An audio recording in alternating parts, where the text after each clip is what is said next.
જય સ્વામિનારાયણ, જય શ્રી કૃષ્ણ, જય માતાજી. આજે અમે બનાવ્યું સેવલીનું શાક. મારા જાતનું કાઢી લીધું છે, ઠંડુ થાય છે.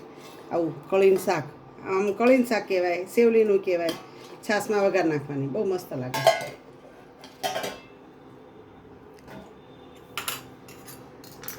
અને ભાખરી અને સલાડ.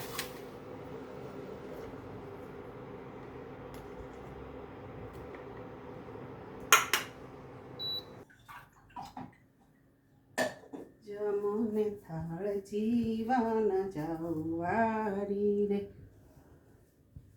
મેલા બાજુ